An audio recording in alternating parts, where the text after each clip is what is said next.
Let's freaking go! Power Hour LSU. Super excited to have hit the 9,000 subscriber mark. It still hasn't fully hit me. So, in order to celebrate, we're going to give out another Joe Burrow card tonight.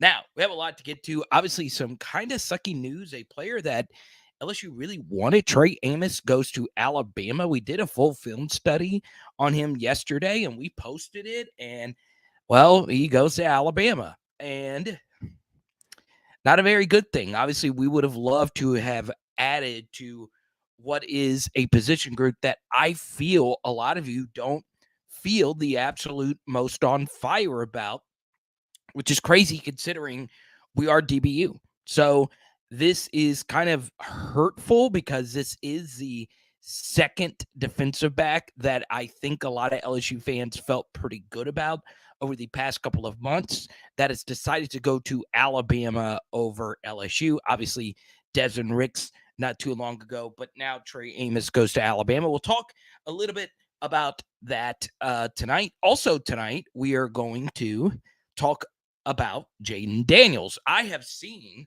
quite a bit of NFL draft smoke for Jayden Daniels for 2024.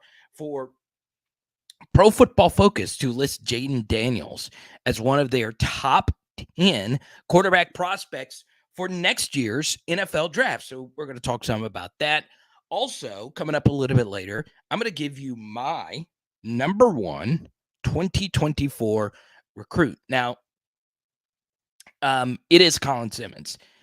What I meant to actually put in the title, though, my 2024 number one offensive recruit. And it kind of goes against my personal viewpoint on this position group. So that is coming up just a little bit later. Now, am I worried about LSU secondary? That's the question I've been getting a lot of because obviously I really thought TREY AMOS was really good. I spent a lot of time watching his stuff.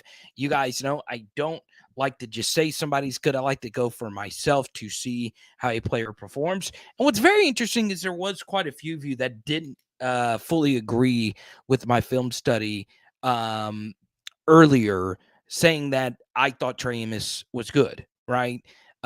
I had one person, I believe Carl, who said, "Hey, Carter, he doesn't move his feet enough when he plays press man," which there was some truth to that. I went back and looked at all the clips. I just saw him making plays versus really good receivers. His footwork wasn't cleanest. It was something, that we brought up, in a previous live stream that, yes, he is not the absolute best corner, but we kind of just really could have used another corner to add to this room. Now, is this LSU cornerback room still pretty solid? Yeah, it's still pretty solid, but I would have absolutely loved to have added somebody new to this room. So, yes, it would have been nice to get someone that I thought was battle tested, a 3-year starter, and we saw what a UL corner did for us last year, who was also battle tested, who was also a multiple year starter in Mekhi Gardner. It would have been very nice, but I don't think it is a be all end all. I really don't. I think we are still going to be fine in the secondary, but last year at this time, we were very nervous about the secondary. Then I started warming up to the secondary actually being better than what was initially led to be believed. And it turned out to be true. I thought the secondary was pretty solid last year. It wasn't spectacular.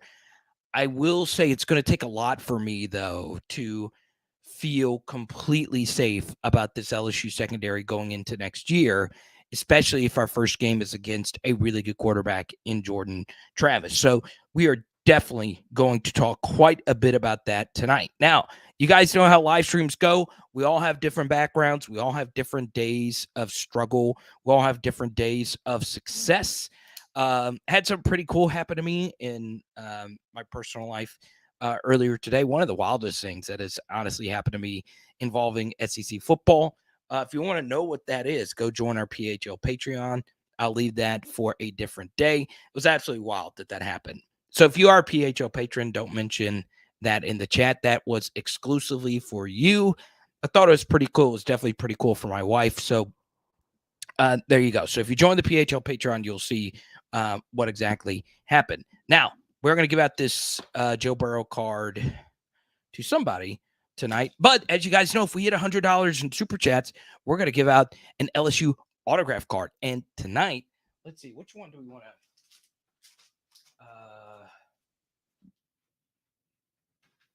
give out tonight? How about let's see, how about Duke Riley? We'll give out a Duke Riley autograph card tonight. Or if we make it to 100, if you would rather another Joe Burrow card, we'll do that as well. Or if you want Jamar Chase, Justin Jefferson, you let me know. I got it all. Okay. I do not, unfortunately, though, have a Jonathan Giles card. Kidding. I wish I did. But it was interesting. You guys saw Leonard Fournette, his tweet earlier this week. We didn't even bring that up. Or did that actually happen after our live stream? I think it did actually happen on our live stream on Sunday night. Leonard Fournette says that he thinks the number 7 uniform thing should have ended after him, which my retort to that would be, well, DJ Chark and Grant Delpit were actually fine in the number 7 uniform, but we'll save that discussion for a little bit later. Okay. So we say hi to H-Town Creole. We say hi to Howard Jr., AP, Rob G. I had a very long phone conversation with Rob G earlier this week. That's another cool thing about a Patreon membership. It does give you one-on-one time with me if you opt to do that, right? Some people don't, which is perfectly fine with me as well. Jordan B., good to see you. Welcome to the channel. Mike, let's go, my boy. Good to see you. Everybody, welcome Mike to the channel. I think this is the first time I've seen you chat before. What's up, Cliff? Good to see you. Holding it down. I think Man City actually won today, or did they lose? I don't know. Chance believes Amos sold out. I mean, look, here's my viewpoint on it. Let's just say Trey Amos's decision came down to money. And let's just say Alabama offered him more money than we could have offered him. Or let's just say Alabama offered him something and we matched Alabama. If there was money involved here, I'm going to be real with you. Not everybody makes the decision to come back home to LSU.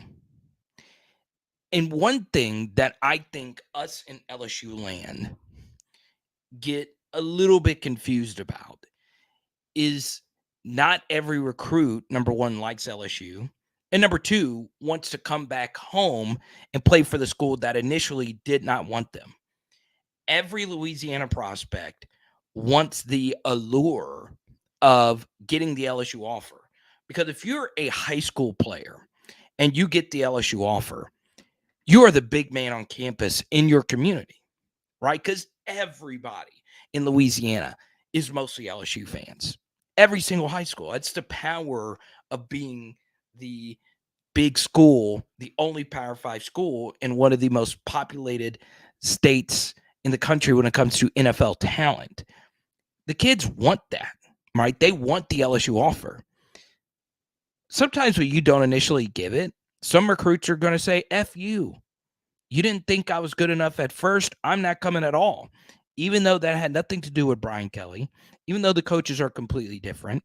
Some people feel that way. Some people take that chip on their shoulder, and it's the reason why they initially become good football players. One thing I would say, as far as like Louisiana prospects coming back home, it's still the dream. People forget.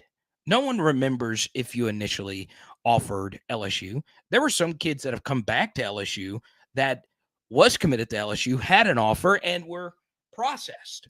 Okay? No one cares. As long as you come back and play for the home state, people are always going to remember you fondly. So I would say that to every LSU recruit that wants to come back home. And of course, a lot of people would say, well, of course you're going to say that because you're an LSU fan. But it's just the truth, right? Like, for instance, Jarek Bernard Converse, he's a legend.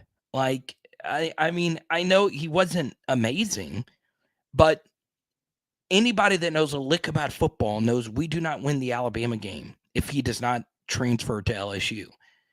And he's going to get to share that game and that moment with his grandkids, with his high school. Can you imagine how many speaking engagements and things like that people would want Jarek for now that he was a 1 year really good corner at LSU? 1 year at this school can change it. 1 year. But some people just don't care about it. Some people want to say F you to LSU. I'm going to go to another school and beat you. So it is very interesting. And I think there are quite a few of you that are very strong-willed that might feel that same way. You don't know it unless you've actually been through it. So it's just how it is. Some people cannot swallow their pride and make that decision to come back. So it is what it is. And sometimes they don't see their fit in that school's system, right? So look, it's hard. It's hard to take in. It's hard to swallow. But I would say this as well. Trey Amos, if he would have committed to LSU, he would have been the 6th Louisiana player from just the class of 2020 that would have came back home to LSU. Let me repeat. He would have been the 6th Louisiana player from just one crop of players to have come back home to LSU. 6. I would say we have been far more fortunate than not. So hopefully Denver Harris, hopefully Zy Alexander see this as a line of motivation. And if I were just any LSU defensive coach, I would text those players immediately saying, hey, we were rolling with you. Now, they did offer a defensive back out of Rhode Island.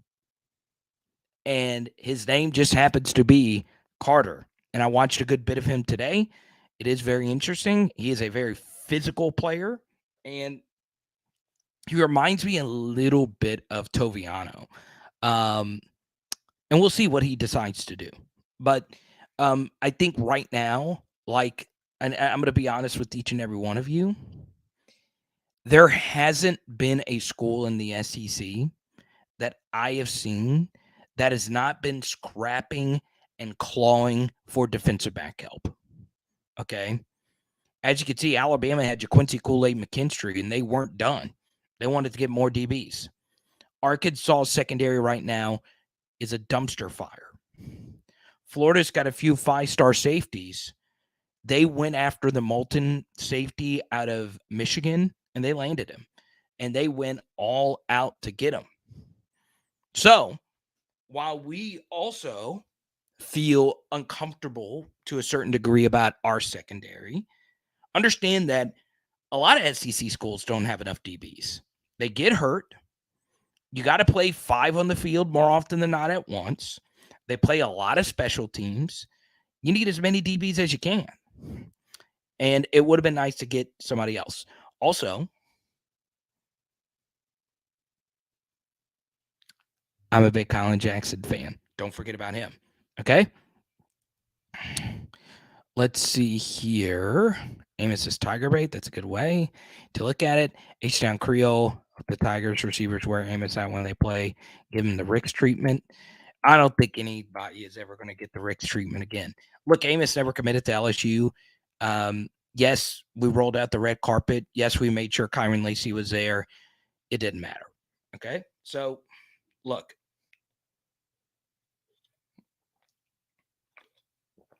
I know this from experience. Experience isn't the right word, but just hearing and speaking to players, coaches, players' family members, friendships are never lost over this. They're not. Okay? All the LSU players still like Walker Howard, as crazy as that sounds. They still do, because they understand that this is a very fleeting sport. You have to take advantage of your 5-year window to do what's best for you. Okay. So I don't think Kyron Lacy feels some type of way about Trey Amos. I just don't. But hopefully Kyron Lacy gets an opportunity to go head up versus Trey Amos and give him a little skip to my Lou and dominates him. But we'll see. We'll see. More than likely, that would be Malik Neighbors and Brian Thomas Jr. because Trey Amos is an outside corner. But we'll see. We'll see what happens.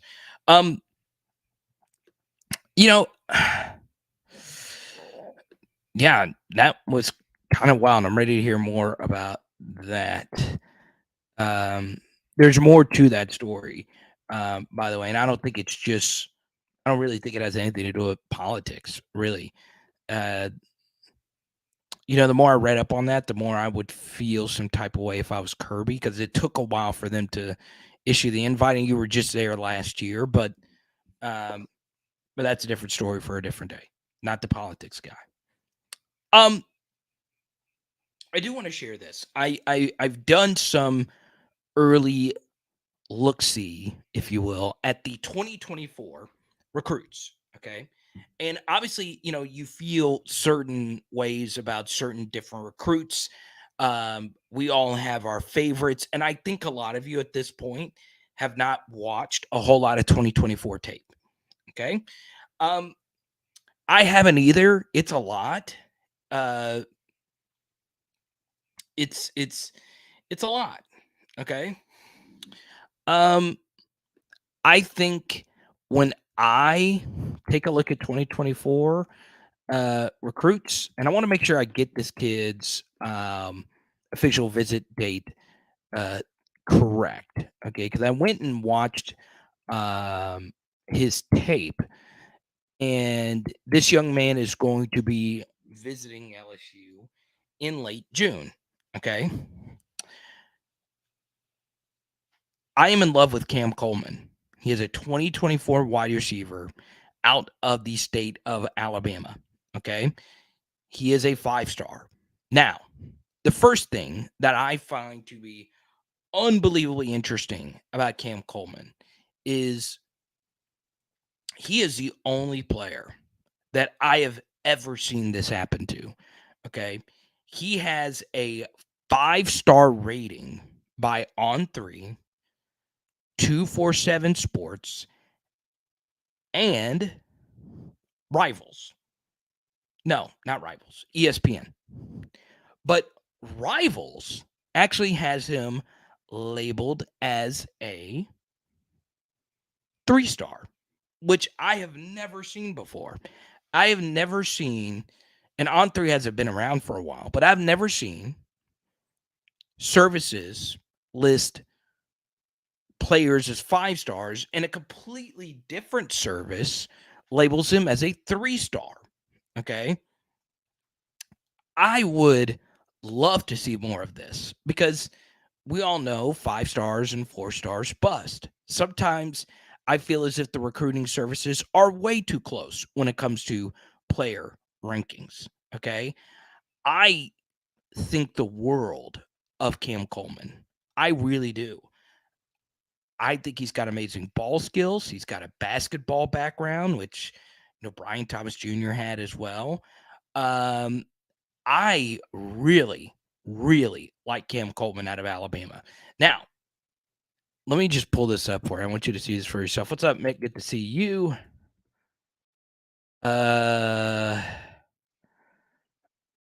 This is truly crazy. Okay. Now, never seen this. I wouldn't be shocked if this is the only instance that this has ever happened where at least 2 of the services has the young man labeled as a 5-star, and then Rivals has him as a 3-star. So you see wide receiver number 2, wide receiver number 7, wide receiver. ESPN has him as the number 1 wide receiver, and Rivals has him as the 86th best receiver. Okay. So I love his tape. I really do. Now, good to see me too.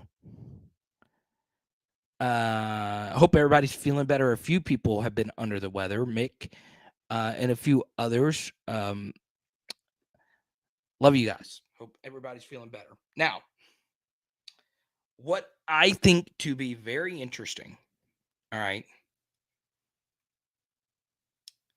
and look, you guys know, I don't care where you're from.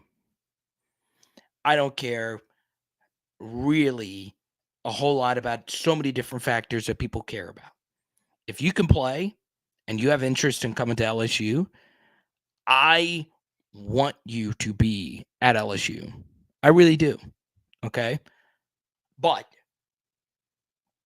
I want you to really think about what I'm about to share here about Cam Coleman.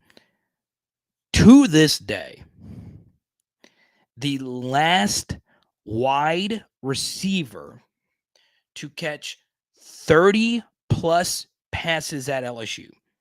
So we are not talking about an exceptional season. We're talking about a very good season. 30 catches, especially if you factor in the Les Miles era, is quite a bit. Okay, so 30, you're a factor. That means you have roughly 50 to 60 targets. 30 means you play quite a bit. All right, and think about LSU. Yes, mostly LSU is Louisiana players. Most of our success has been on the backs of Louisiana players. Okay, there's no mystery to that. Now there are great out-of-staters: Patrick Peterson, Joe Burrow, Jamal Adams, Caleb on Chason. You guys know all of them. So players come from all around, but a good chunk of our success and our superstars are Louisiana guys. Okay, that is absolutely nuts, though. That at one position that has produced by far the most talent over the past decade, it is without a doubt wide receiver. Okay, I don't really think you can really argue a different position group outside of wide receiver. DB, maybe. Okay, linebacker, maybe. There's a few others as well, running back and so on and so on. But the sheer volume of wide receivers that not even go to LSU that turn out to be really good players. Devonta Smith, Dontavian Wicks, Cam Thomas. The list goes on and on and on. How many wide receivers go somewhere else and still make it to the league? Marquez Stevenson, so on and so on. Okay. So I don't know how much Cam Coleman wants to go to LSU. We can actually see the RPM recruiting prediction machine. They have him going to Auburn. It's still very early in the process, but he is in the state of Alabama. Okay. You guys know how much I love Kyle Parker. I've shared it here a million times, but it is kind of a Harold Perkins thing where there is a history with Kyle Parker and Louisiana. Okay. But what I would tell you, even though I love Cam Coleman, and the state of Louisiana doesn't really have that many wide receivers for the 2024 crop. There's a few. I've not really watched them too much, to be fair. But I don't think Louisiana has a 4-star receiver this cycle, outside of a young man from John Curtis, whose name slips my mind. The truth is this, all right? Let's take this into equation about the Louisiana wide receiver thing, all right? So a few years ago, and Cliff brought his name up a minute ago, there was a player by the name of JoJo Earl who committed to LSU. He was a top 100 wide receiver, and I loved him. I loved him. I watched his tape and was enamored by this young man's make you miss ability. He can really play. And this was when I was really starting to dive deep into high school player evaluation. It's really hard. And I thought he was going to be for sure the guy that broke the Louisiana wide receiver trend, right? And he was out of the state of Texas. He was at Alito. And what happened? Well, he flipped to Alabama. Okay. He flipped to Alabama. And when he flipped to Alabama, that allowed Malik Neighbors to be a part of the LSU class. Okay. JoJo Earl transferred to TCU. His career at Alabama was very rocky. He was a decent player, but not a great player. And Malik Neighbors is as good as it gets when it comes to college football wide receivers. The only wide receiver in the sport that I think is better than him right now is Marvin Harrison. You can argue Emeka Egbuka. You can argue a few other really good players. But Malik Neighbors is arguably the best player in the sport. Okay, it's definitely the best receiver in the SEC. He's got a case. He's got a strong case. If JoJo Earl never left, Malik probably wouldn't have been in the class. And to go one step further, the next highest rated wide receiver behind Malik Neighbors was Keon Coleman. Okay. We didn't have room for him because we were taking BTJ, we were taking Chris Hilton, we were taking Jack Besh, and we were taking Malik Neighbors. And we also took Deion Smith, who's not from Louisiana. He was a wide receiver in Mississippi. Okay. So what if instead of Deion Smith, who committed very early, he was an obvious take, he was a top 100 guy, the talent was there. What if we would have never recruited Deion Smith? And what if Keon Coleman actually went to LSU? Well, Keon Coleman has been the second best wide receiver in the state of Louisiana for that famous 2021 crop. So maybe, do we even need to recruit out-of-state wide receivers at all? I think we should. I think you go after players that you really want, go after players that you have a close relationship with. But, you know, Cam Coleman is my number one receiver that I've watched. Jeremiah Smith at Chaminade Madonna. I've actually watched him a decent amount because he played against Jaylen Brown in high school, and I tried to watch their full games. That kid's really good. He's committed to Ohio State, of course, because they get all the 5-star receivers now. But it is very interesting, like how many great wide receivers Louisiana produces. Now, once again, class of 2024 apparently doesn't have that can't miss Shelton Sampson, Kayshon Boutte wide receiver. Okay. At some point, there wasn't going to be a top 100 receiver in the state of Louisiana, which is, it's been so long that there's always been one or multiples, honestly. I'm interested to see what you guys have to say about that. It is very interesting. So yeah, there's just so many good football players in Louisiana, and most of them are skilled guys. Okay. A good number of them are skilled guys. I think Cam Coleman's great though. So late June is when he commits. He is definitely the guy that I'm going to keep an eye on. So for 2024, now I've not been able to watch all the LSU targets. I've been able to watch some of them. My two favorite players that I have watched up to this point that have visit ties or recruiting ties to LSU are Cam Coleman and Colin Simmons. Okay. Now, there are plenty others that have heavy leans towards LSU. Caden Durham, the running back who is actually Colin Simmons' teammate. Sub 11 100 meter, which I love. Great athlete, as you could tell. And obviously, there's a lot of guys on the Duncanville team that we really want. I like them, but right now, Colin Simmons, number one, Cam Coleman, number two, on my LSU target list. And that right now includes all the other uncommitted prospects in Louisiana. So Dominic McKinley, who's a 5-star, who I think can play. But those two guys really stand out to me. And that's not me saying that the other Louisiana guys don't. Deshaun McBride has really moved up some boards. He dominated a camp this past weekend, had by far the highest spark athleticism score, which was very interesting.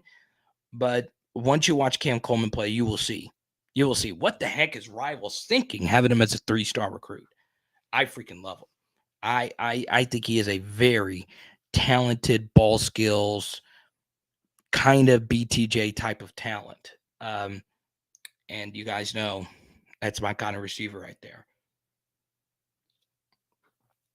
So let's go get him. Cortez, you're the closer, man. Carter Sheridan. You got the best name on the planet, Carter Sheridan. I know they're going to get it done. I feel good about Cam Coleman. And Cam, if you're watching this right now, I'm going to get you a PHL NIL deal. Let's do it. Let's go. Let's get to it, Cam. Let's go. It is you. Well, it's going to be Kyle Parker. And maybe Jaylen Brown. Who knows? But Cam, it's going to be you that will break the LSU out-of-state wide receiver trend. Okay? Not had many great out-of-state wide receivers at LSU. We had some really good role players. Kadron Boone, Russell Shepard. Obviously, Terrence Tolliver was great. But since then, that was 2012. That was 2012 since Kadron Boone caught 26 passes. And then the next year, he only caught 7. It has been that long since we have had an out-of-state receiver. Now, D. Anderson caught 20 passes in 2018, but let's get some out-of-state flavor in here. Let's go. What's good, Jared? Jared, our first super chat of the evening. Good to see you, man. Got your text message a minute ago. It's been an absolutely crazy day for me. Joseph Stone Jr. Maybe I'm sleeping on Joseph Stone Jr., right? I know I've heard some different things about him being interested in some other schools. Maybe I'm underrating Joseph Stone Jr. But we'll see. Once again, Ray, you probably know these guys better than me. I don't like to dive too deep into 2024 recruiting right now. Okay? So, I'm not complete with watching all the other targets that LSU has. But I went and looked at Cam Coleman. I was like, dude.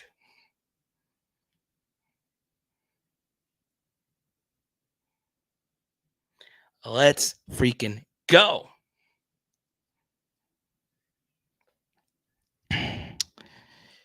And, 2025, we'll see. It's just way too early for me. It's just way too early. But apparently Harlem Berry is the dude for 2025. And the younger brother of Moses, right? I don't want to bring up the Moses name, Dylan Moses, because people go freaking crazy on this channel whenever you talk about a player like that. Okay? So, a lot going on in the world of LSU tonight. Obviously, LSU baseball is performing. None of you have updated me on the score. You guys come here for LSU football. A lot of you don't like LSU baseball, and that's fine. You don't have to like any LSU sport outside of football if you watch my channel. I'm going to keep doing LSU women's basketball stuff. I still get hate messages from the Iowa fans, which is crazy. Dang, are you kidding me? Boston laying an egg at home. James Harden, are you freaking kidding me? Oh, so the game is already over. Who did they even play tonight? There's so many midweek games I can't keep up. I can't. I don't know how the other channels do baseball with football and women's basketball and all of it. There's too many of these games. Like, I just want to sit down and watch one LSU softball game. There's just too much going on. There's so much to keep up with. I'll tell you this. What I'm furious about is, and a lot of Bama fans have been trolling me. I got retweeted by a few of them. They're like, you did all this work on these TREY AMOS film studies, and we've done a lot. It sucks. But I have to do what people ask me to do. And I look at the analytics, and these transfer portal film studies have done pretty well. Okay. And it does kind of suck that I spent all this time doing these Trey Amos studies, and he goes to Alabama, goes to the highest bidder, or whatever the case may be. He might not like us, whatever. But we move on. I really hope this is the case. I really hope Denver Harris takes this to heart. I really do. And there's a piece of me that sometimes likes when a player has a rough spring game. Why? Because it makes them work that much harder during the offseason to be ready when actual games are going to be played. Okay? Look at it this way. It's not just this year, it's the next year. We're going to be going up against, in the season opening game, good quarterback play. Okay? Our secondary's got to have those chin straps buckled and ready to go right out the jump. Okay? Cody, what's good, man? Cody, let me know. I'll let you pick. Cody, you could pick whichever Cardell Thomas short print you want. I got a pure silver right here, and I got a purple 1-of-1 right here. I know you said you like the rare stuff. So whichever one you want, I'll send to you. Cody getting a double dose of me. He watched my football card show earlier today. Uh-oh. Wait, where is he? Where is he? JSB! But where is he? Where is he? Uh-oh.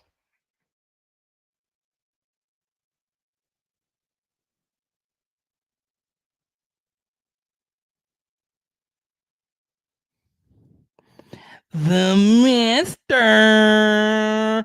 Blaster. What's good, Tony? Huh? I'm loving it. I'm loving it. Played Northwestern State. The Fighting Patrick Nethertons. He's our play-by-play guy. He's really good.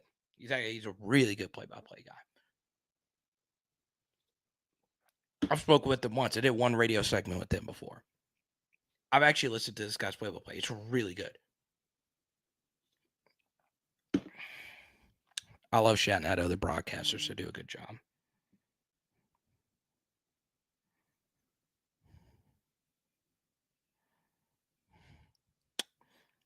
I don't blame Cardell. I don't.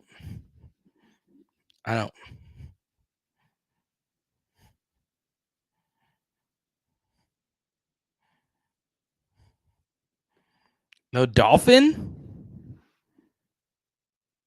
Oh, the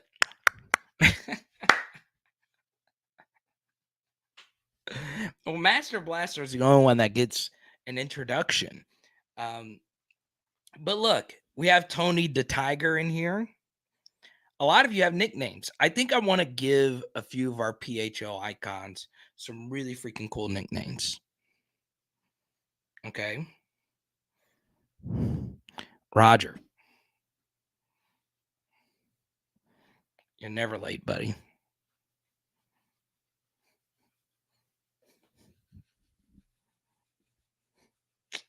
Yeah, I saw that. Obviously, Tyron's a dream guest for me. Any Tyron Matthew content, I'm tweeting out. But yeah, Tyron Matthew Jr. was roping it, according to Tyron's Twitter account. But once Tyron Matthews' son is on the recruiting services, we all got to check into a nursing home. We all do.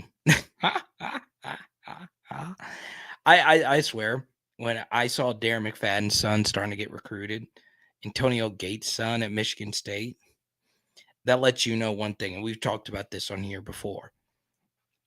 If you're not a college athlete, one of the biggest mistakes is thinking that you didn't make it in sports because you just weren't good enough.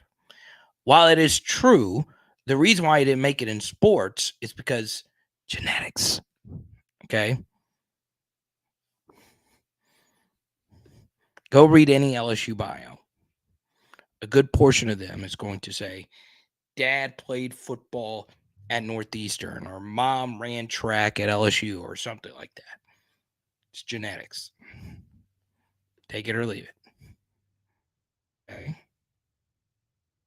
Who doesn't like LSU baseball? You would be shocked. You would be shocked. Uh, for some people, baseball is just not their thing. Like, one sport that, if I'm there in person, I love is hockey. I cannot watch hockey on TV. I've even tried watching something like the Stanley Cup matches. It's just, I don't know. Now, when I was little, I would watch it because there was nothing else on TV. You only got Sports Center or whatever. Um, Now, you know, I could spend hours just watching sports card content. Okay. But yeah, I think everybody here that doesn't like baseball, they cheer for LSU baseball though.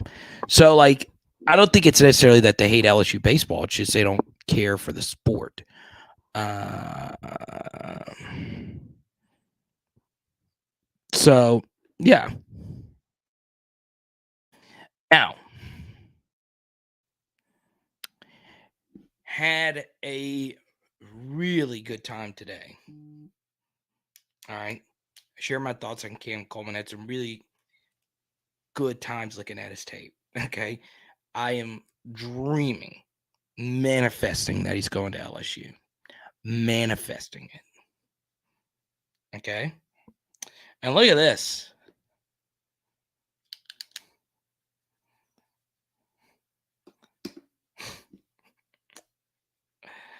Oh, man. Throw some clap emojis down for Mr. John Sibley Butler,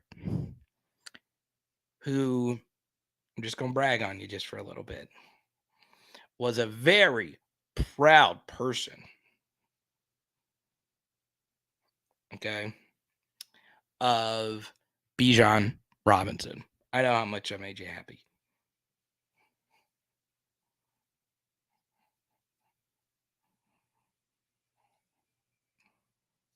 I better see some clap emojis in for JSB. Helping make me pay rent. Now that we have the transfer portal, do we need to drop the top recruiting class ranking and create something like a moving average of those who stayed minus those who transferred? Okay, so I'm glad you brought this up because On3 has tried to do this. They do an index score for transfer portals. Okay, so I'm trying my best to understand it. I never like to just tout a service without my full understanding of it, but I like it. And what their index score actually shows is the discrepancy between what you actually lost compared to what you actually gained. Now, here's a good example. Let's take Arkansas, for instance. Arkansas has lost 29 players to the transfer portal, which sounds like a lot, but a lot of those kids were just three-star kids who just weren't good. So they have brought in some decent transfers. And even though they've only brought in 14 kids and lost 29 kids, On3 actually has them as the number one rated transfer portal class in the SEC. Now, I disagree with that. I think, especially if you wait for position, Auburn obviously has had a really good portal class. Ole Miss has had a really good portal class. Florida's had a really good portal class. And I also think our portal class is better than Arkansas's. But yeah, I think some services are trying to do this and do like a wait for who actually stays and who actually goes. And I think if I'm answering your question here correctly, um I do think it will evolve. I still think high school football um I think high school football recruiting is going to change. Um I truly do believe this. I think one of the best things for a player is to actually go play. Don't rot on the bench somewhere. Okay. Like a few weeks ago, we did an interview with Trey Jenkins, and I'm super glad he stayed. I really am. But he knew he was going to wait 2018 behind Terrace Marshall and Jamar Chase. Then in 2019, he did the same thing. But when 2020 came around, by year 3, he was playing. First game of the season, he was playing. So my thing is, go play somewhere. Go play somewhere. Go somewhere where you know you're going to get some snaps, because game reps are just really hard to replicate, right? And it makes me think this, John Sibley. Like, for instance, let's take someone like Trey Amos, all right, who was a 3-star athlete. He goes to a school like UL, and immediately he gets game reps. Would he still be the same player now as if, let's just say, he went to a Power 5 school, rotted on the bench? Maybe not. Maybe those game experience reps made him better. And I would venture off to say that it did. So I truly I truly do believe that one of the best things a player can do, I think quarterback is a little bit different, because only one can play at a time. But I would go somewhere where it looks like there is a path forward for me to play. And then you can transfer back to the initial school, or you could transfer wherever. But go somewhere where you can play. So there you go. And I think LSU's done a really good job of getting guys in that have played a lot of football. Played a whole lot of football. Converse, multiple year starters experience. Omar Spates, multiple year starters experience. Okay. There's just so many of these guys that have come over and have just given us so much good reps and experience. And it just goes a long way. And those players are oftentimes better than the true freshman that you bring in. But I appreciate your very generous super chat as always. Let's welcome in Mark. Mark, it's been a while, man. I remember Mark Blanton, unless you're a different Mark Blanton. Welcome to PHL, man. Good to see you. To use a football reference, Joga Benito. Let's go. It seems that the portal is used less for Galacticos, albeit that being true for CFP level teams like the SEC Elite, and more for squad rotation players.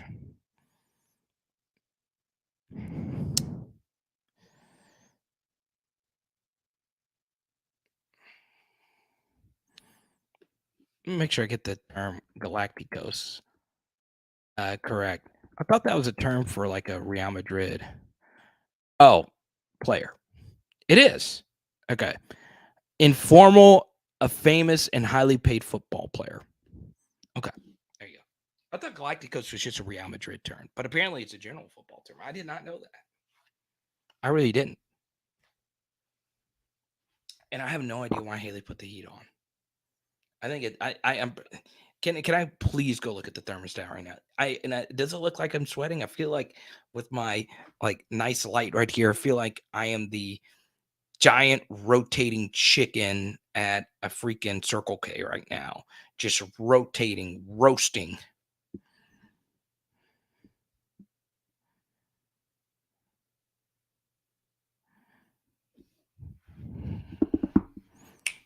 But yeah,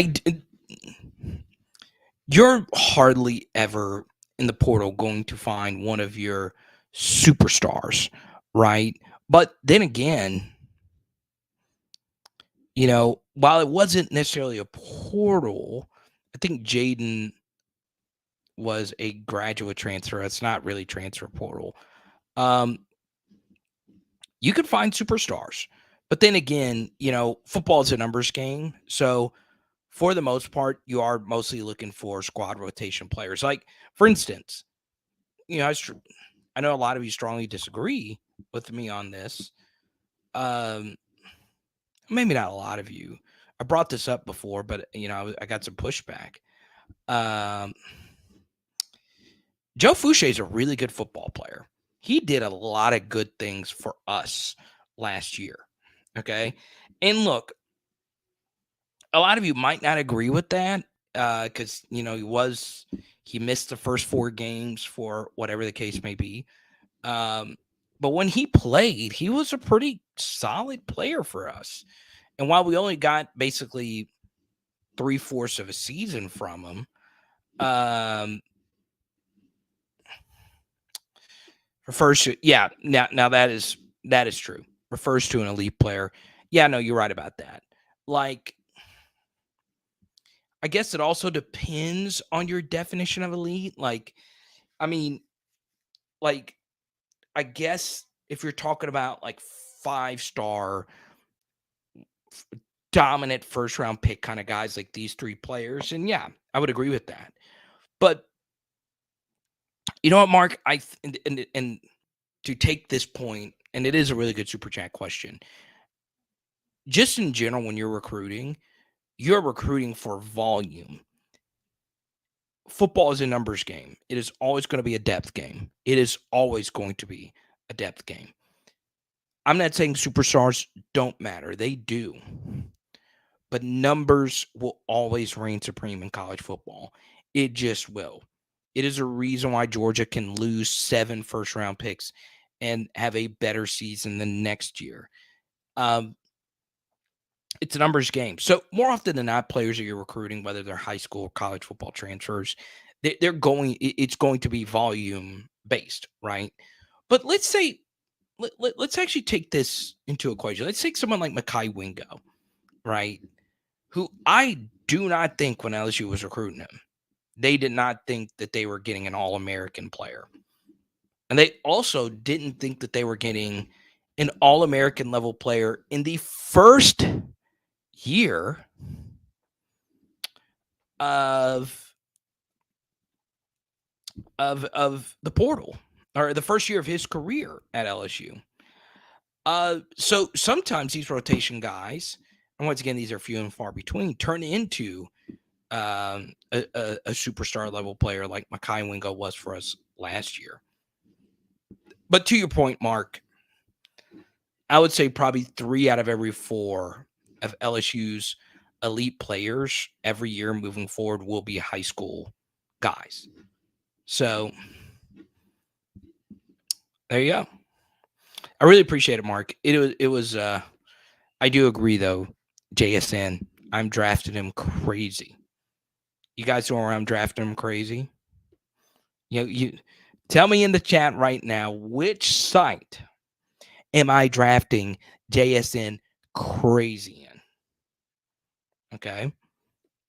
Which site am I hammering home some JSN ownership?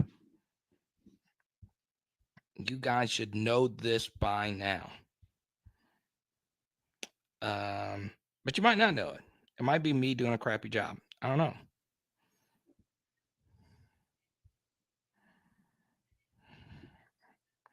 Let's see here. Jackson Smith and Jigba. I think Malik Neighbors is going to have a JSN type of season. There you go. I knew Skipper was going to know it. And Skipper also himself is a big supporter of our friends at Underdog. Now, coming up right after this, I'm going to tell you one player to keep an eye out for in the transfer portal. So stay tuned. Let's go. Let's go. If you love Power Hour content, you will love Underdog Fantasy, baby. Sign up right now, promo code Carter, for that delicious bonus, baby. And you, I'm looking at you right now, can take advantage of something called Best Ball Fantasy Football. Bam! I'm looking at you. Look. Z is the actual logo of Underdog Fantasy. So if you have a dog, family, life, or whatever, Best Ball Fantasy is the best thing for you. We'll get to this in just a second, but this lineup is a draft that I recently did, and basically you don't set your lineups ever. They set it for you. So if Matthew Stafford outscored Josh Allen for a week, guess what? Matthew Stafford's score would count. So this draft was only $3, and first place in a $50,000 prize pool gets $10,000. You can't really beat it for people that live busy lives like me and you. UnderdogFantasy.com. Let's go. There we go. I love it. I run one spot per live stream. Like, no, I'm not going to support him. I'm not going to stay around. Antonio Carter is a name to keep an eye out for. We mentioned him a little bit earlier. Rhode Island defensive back. Abso-freaking-lutely player that I would love to see join LSU. I watched a good bit of him. I like a lot. Well, I'll put it this way. A lot of people project him as a safety. He mostly played corner at Rhode Island, but, he's a very physical player. I think he could potentially give you some nickel reps if you need it. So there you go. Antonio Carter. Keep an eye out for him. Njigba, is it a real word? Ha, ha, ha. Thought he sat on his phone. There you go. I love it. JSN, baby. I like him. Pressy Collection, PressyCollection.com. I love them as well. Let's see. Sibley, you're going to FSU?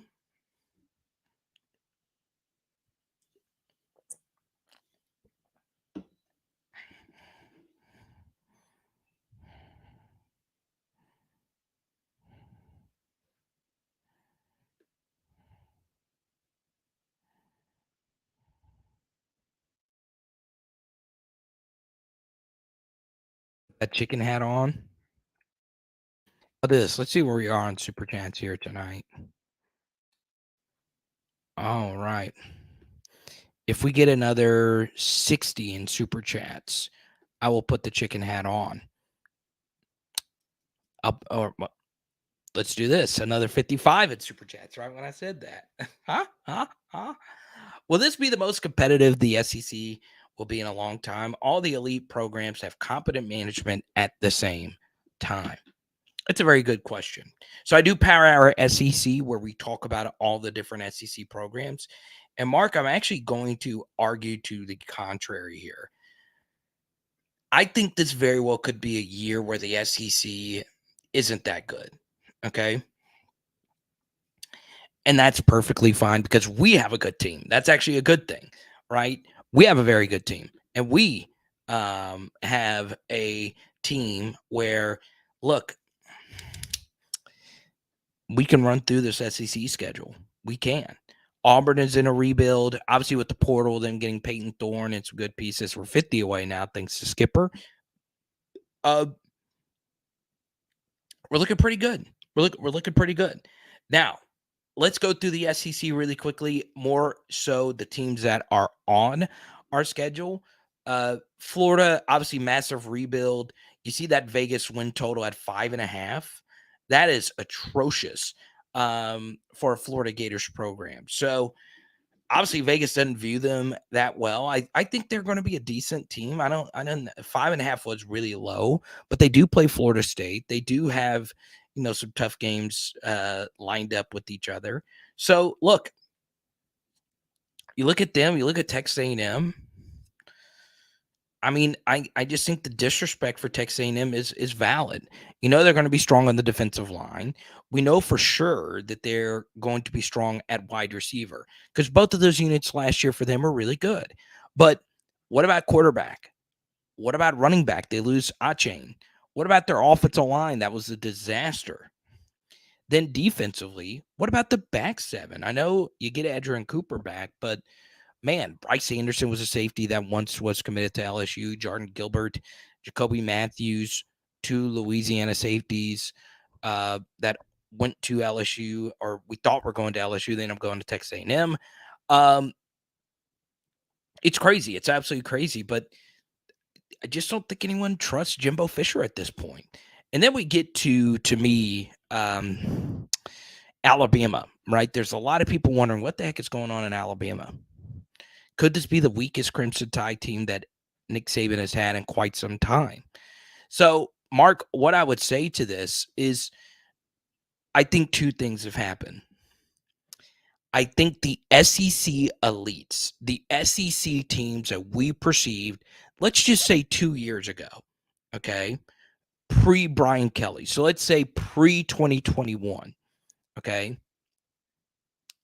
Texas A&M, Alabama, LSU, Georgia were the top 4 schools that everyone viewed as the 4 best, okay? 3 of those programs regressed during that period, and 1 got better, okay? The bottom of the SEC, though, Mark, is where a lot of interesting things have happened, right? Vanderbilt had a decent season. Missouri is tricky with Elijah Drinkowitz. They were the team that was closest to beating Georgia last year.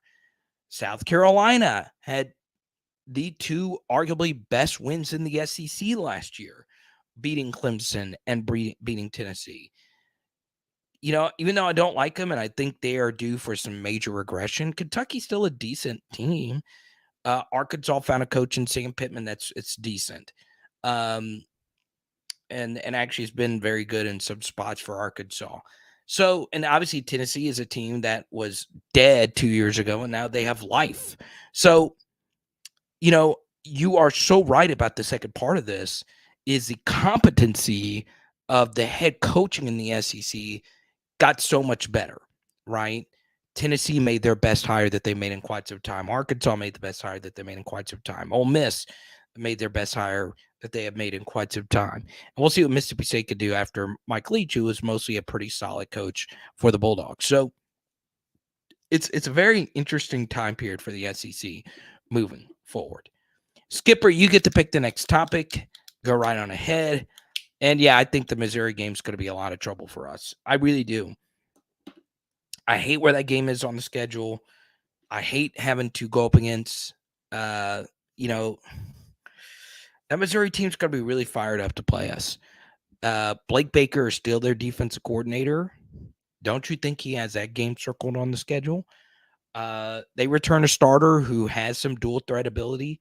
I think Missouri's a decent program. I do. I really, really, really do. And I hit their over. All right. I said go smash the 5.5 win total over. They obviously barely got it, but they're very unlucky to not clear it easily. So yeah, I think Missouri game is going to be very tough for us where it is on the schedule. Okay.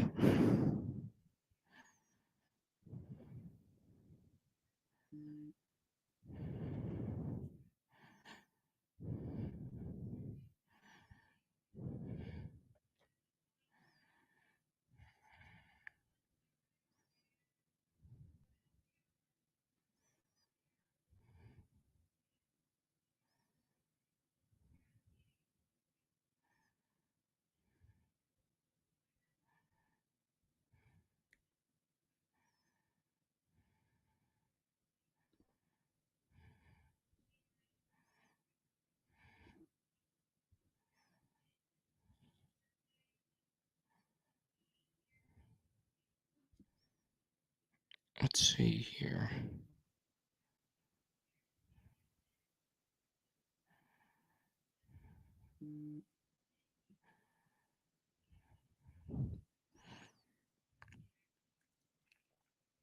We're going to beat Mizzou like they stole something. I love the attitude. Huh? Huh? Huh? But yeah, you know, there's just not many LSU channels where, you know, we already did a full video on this where, you know, I'm fearing that Missouri game, fearing it.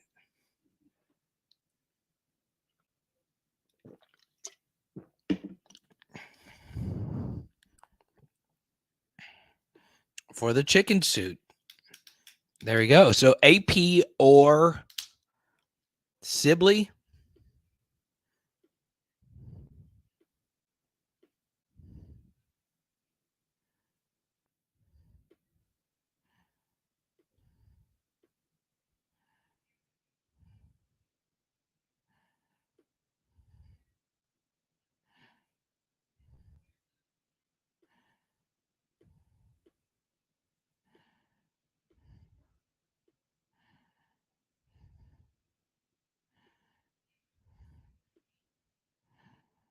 drinking the Four Loko.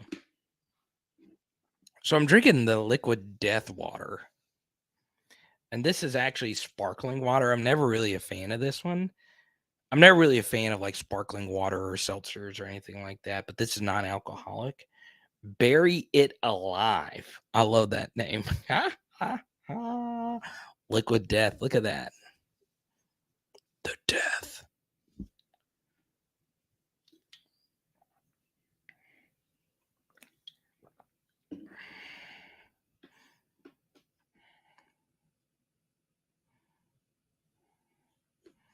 Destin? I don't think I've ever been to Destin. I think every SEC football fan and coach has been to Destin. I don't think I've ever been to what is Destin 30A? Is that what that is? Oh man.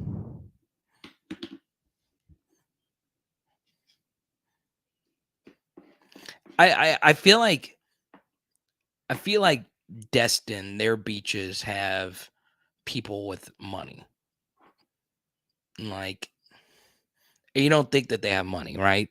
They wear the white shirt, the khaki cargo shorts, and on clouds or hey dudes. They drive around a truck that only takes diesel, but they got money.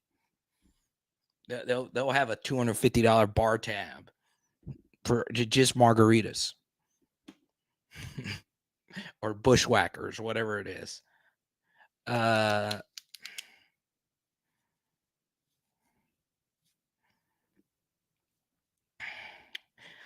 yeah, I definitely. What's up, Richard on Facebook? Good to see you. I definitely fear Missouri more than I fear Florida State more than I fear Missouri. We'll be solid by Missouri, just my opinion. Yeah, I gotta be honest. All right.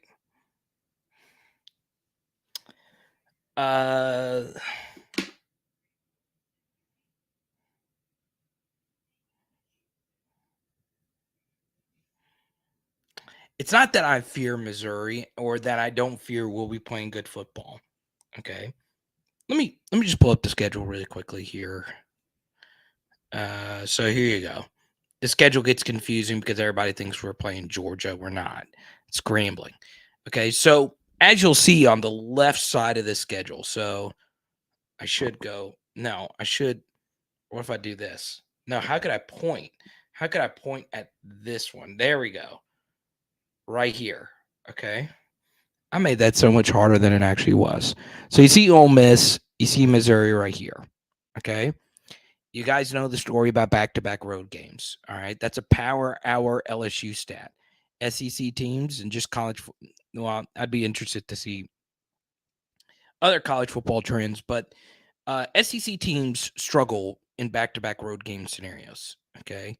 So we're going to have back-to-back road games, which is something we didn't have to do last year outside of course, going to Texas A&M and then going to Georgia, and we sucked versus Georgia. Okay, they were really good. They're the best team, but we couldn't stop a nosebleed. All right, so, and I've always found that to be interesting. Couldn't stop a nosebleed. Nosebleeds aren't easy to stop. All right.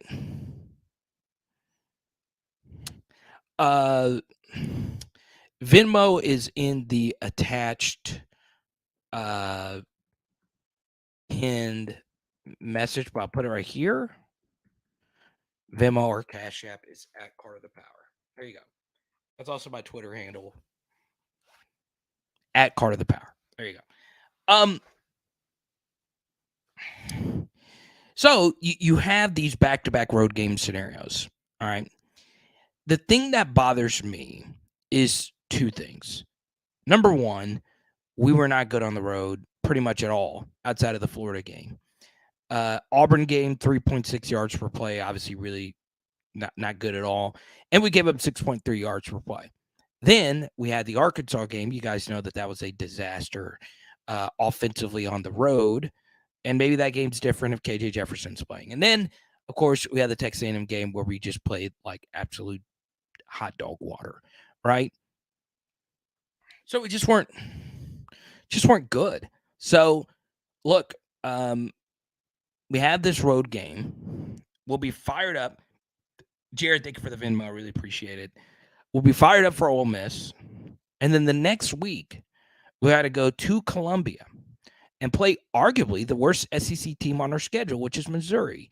But to Mark's really good super chat a minute ago, Missouri is a really solid team. They're not bad. There's no bad teams in the SEC. I repeat, there are no bad teams in the SEC. Go to 2018, 2019, that era, there's teams with incompetent coaches. Okay. Coaches that had no business being SEC head coaches. Okay. So the issue with the Missouri game is it is a back-to-back road game, and it also could be an 11 a.m. game. Okay. What were two of our worst games last year? Tennessee and Arkansas, offensively.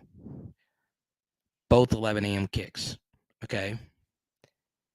And Missouri also plays a lot of 11 a.m. games. All right. A lot. And they have played a lot of 11 a.m. home games. So I can easily see it now. 11 a.m. Missouri home game. Ugh. Stuff. College football is not always about who you are as a team. It's not always about who you play.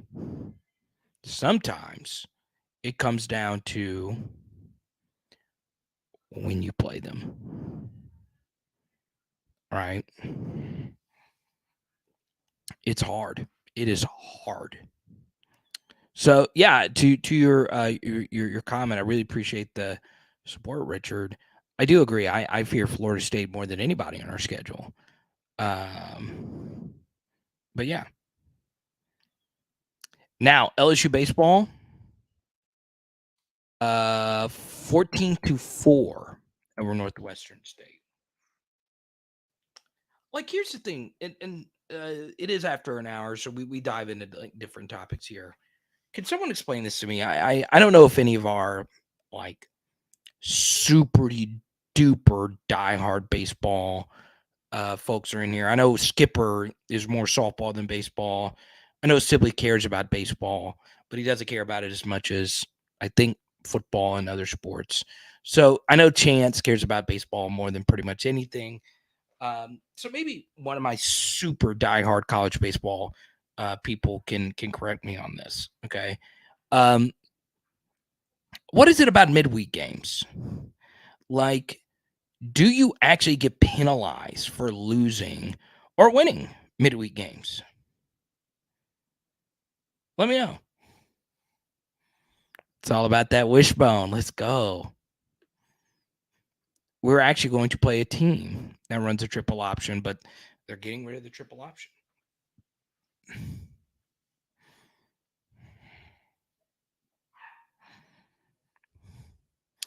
Sibley, you're going to both games?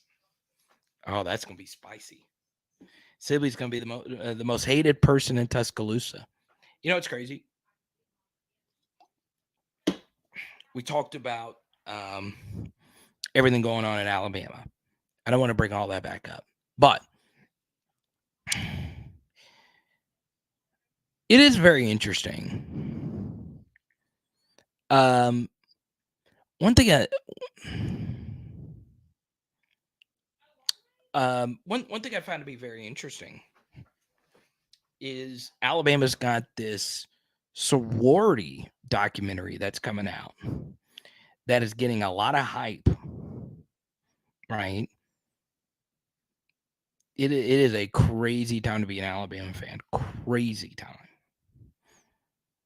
It used to just be Saban. Now it's everything going wild. I didn't know this. So this is why, I called out Chance, because Chance is college baseball first. I didn't know teams did this. So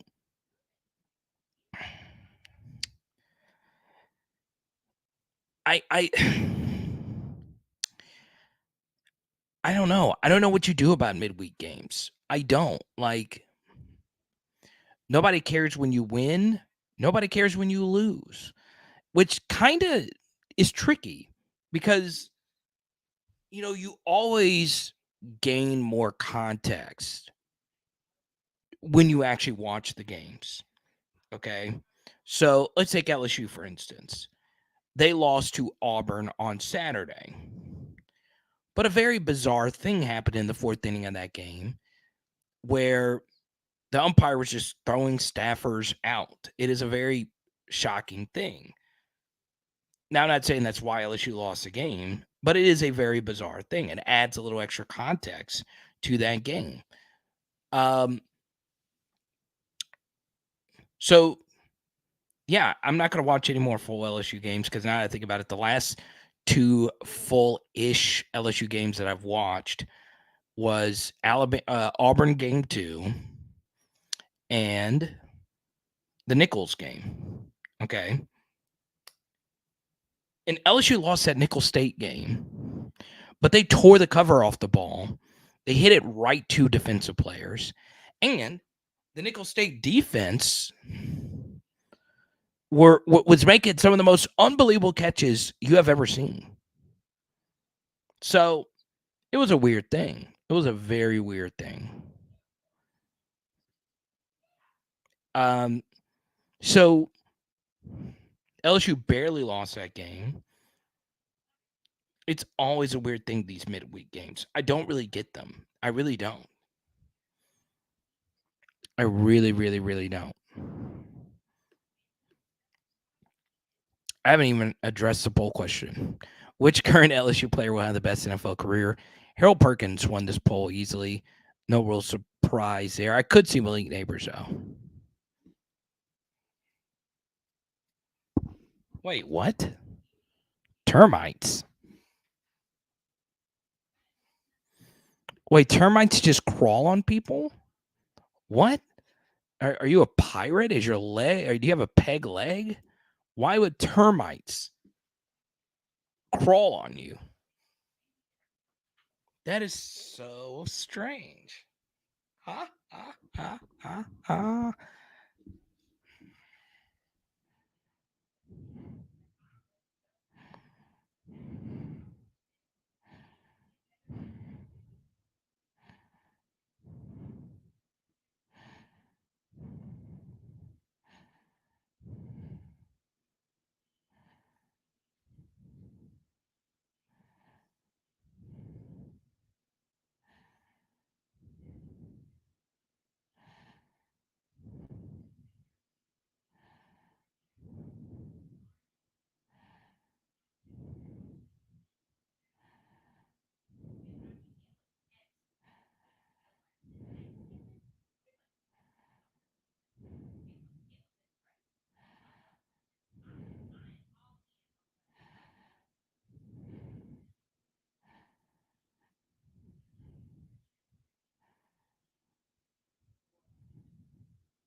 It's interesting. I'm looking at this from Pro Football Focus.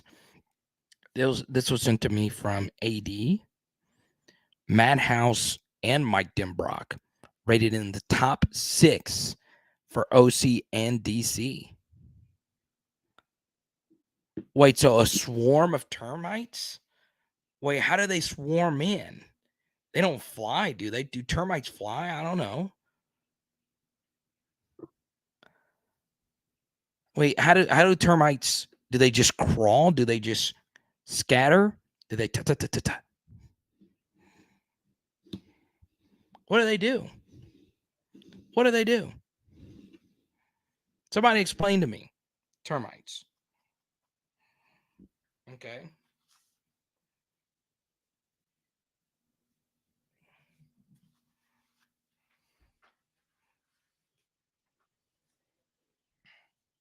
Somebody. Do they just chill? Once again, Cody, while you're here, you got to send me an email or Twitter DM at Power Hour LSU so I could send you either this card or this card, whichever one you want. Because you said you like rare LSU anything. These are both one of ones. I think one of these is like a one of one proof, and this one's kind of the silver is kind of a true one of one. I kind of like the way the purple looks, though. You let me know. I'll get it out. Cody, if you don't want it, let me know. They have wings? They have wings? Termites fly? What? I thought they were like ants. I feel like Patrick Queen right now in his random tweets. They do have wings. What the F, bro?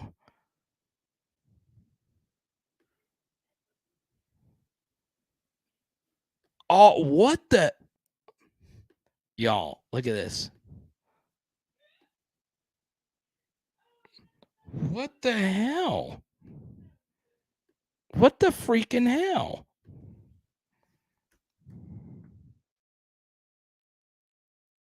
Winged reproductive?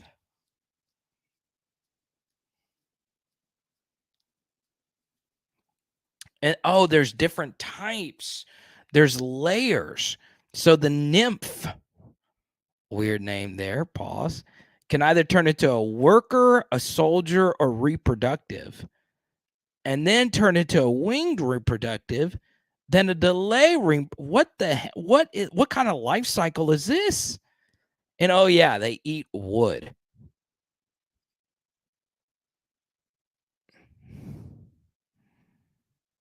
They sneak in when they turn the what the heck? Why haven't you moved? Why haven't you moved?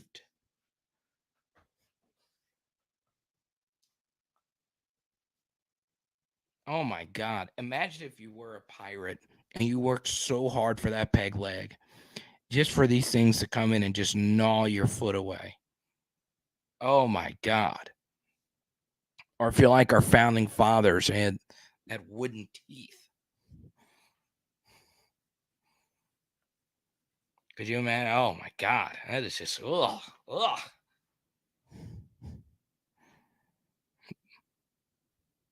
Wait, a blowtorch.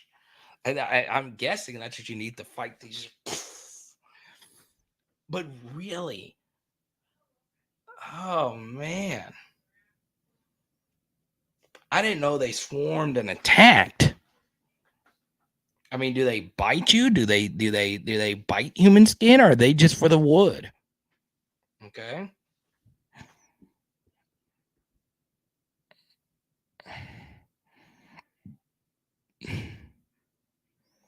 That's got to keep a couple extra legs around. I don't know what that means. It could mean a lot of different things. But they eat your house. And they just crawl on you. Damn. File some assault charges on those termites. Sue them. Take them to court.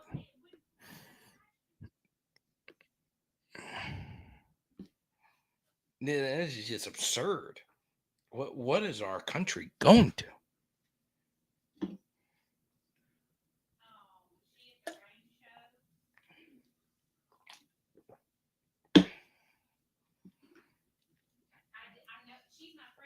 Cody, if you don't mind, I'm going to PWE your card.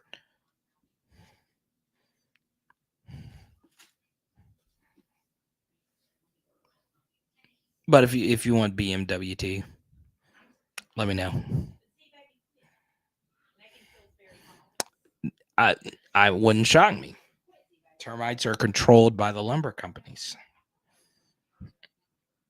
I could see it now. The wood industry. Send me a message. Okay. Let's see. On Twitter or Instagram or email. Let me see. What do we got here? You seem like you're a Twitter guy. Let's see. Oh, yeah. Yeah. I got it right. You prefer the purple color match? Well, there you go. Congrats to Cody winning a card. But if you want bubble mailer or tracking, feel free to drop a super chat. I'll happily do it for you. But I'll PW it. They're better than Nats. But yeah. So here's what you're gonna do. In the next 10 minutes, I'm gonna answer as many questions as we possibly can. But if you do super chat, we'll keep this thing going all night. Okay, good. So we'll PW it.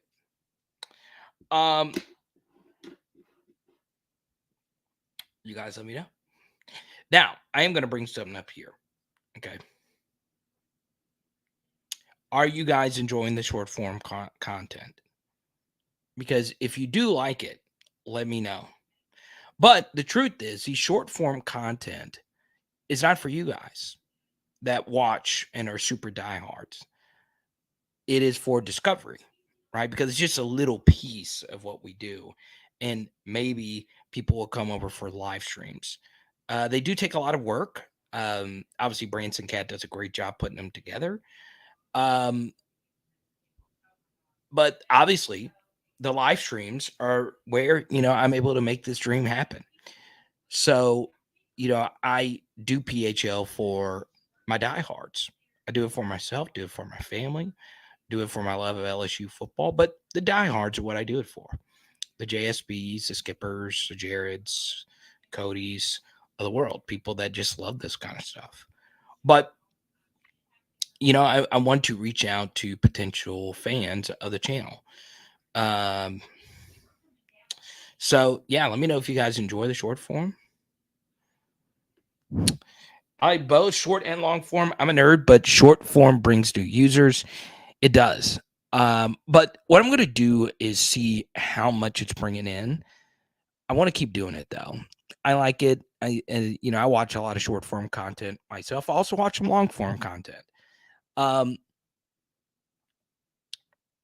What I like about short form is it can bring in some younger viewers, and that's obviously something that I'm striving to do.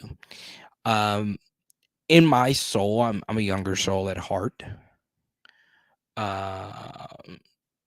But there you go. But yeah, I'm gonna keep doing the short form stuff. If and Branson's doing a hell of a job of it. So I sometimes do some re-edits on some of it, but Branson is so good. North End Zone, he is great, and he's one of my best buddies now. So there you go. So Cody, you super chatted. Anything under the sun LSU football related you wanted me to talk about, we will happily do it. Yeah, exactly. That's exactly what it's for. Jason, good to see you. Die Hard, great movie. Absolutely. I love the hat as well. Okay. What's up, TT? My God. TT, shoot me a text. Let me know if the storms affected you in any way.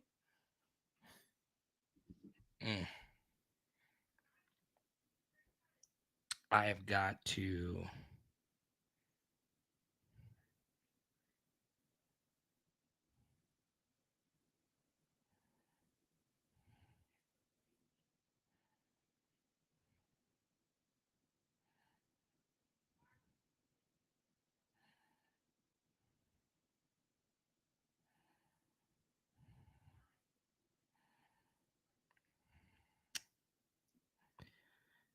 I do have something. Let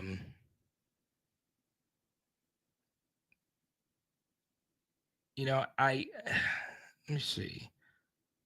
I might bring this up for the next live stream.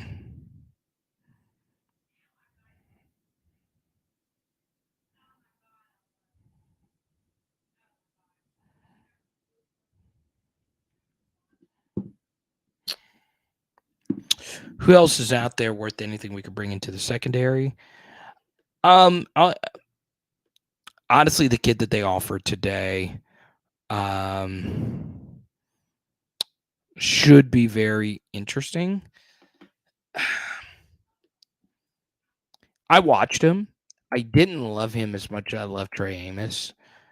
Uh, but you know, if the coaches really want this young man and he's getting offers from other schools, let's bring in Antonio Carter. I've always been a Lamar Odom fan. Shout out University of Rhode Island. Uh, but yeah, it's this is him. But yeah, we have 78 scholarship players on our team right now. I am more than happy just to bring in whoever, even if they can't play. Okay. We make a lot of fun about Darren Evans. He came over from Nichols. Was he great? Not really. But at least he played, and he played hard, and he gave us reps. Okay. So there you go. No more film studies till after they sign. What's up, Doug? Winner of our last Joe Burrow card.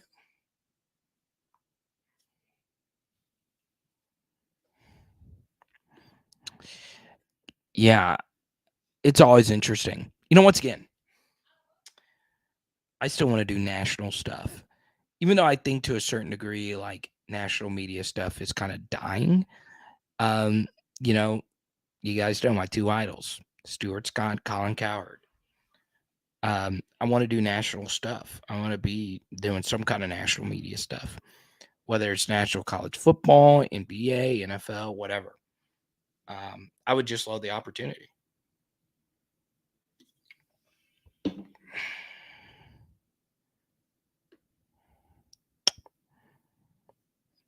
Did Amos go to Alabama? He did. Doug thinks we have plenty of bodies.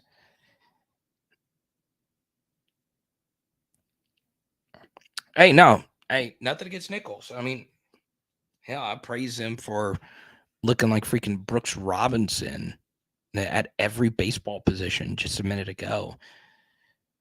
They're good. I mean, they're a really good baseball team. And keep in mind, there's a lot of football players in Nichols with LSU ties that I like a lot. Lindsey Scott's one of them. Pig Cage, I like Pig Cage.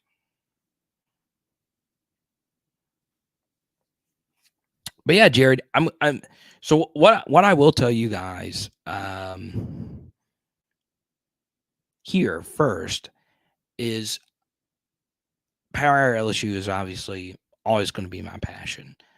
But I am going to start doing more live streams on Power Hour SEC. Now, this is this might blow your mind.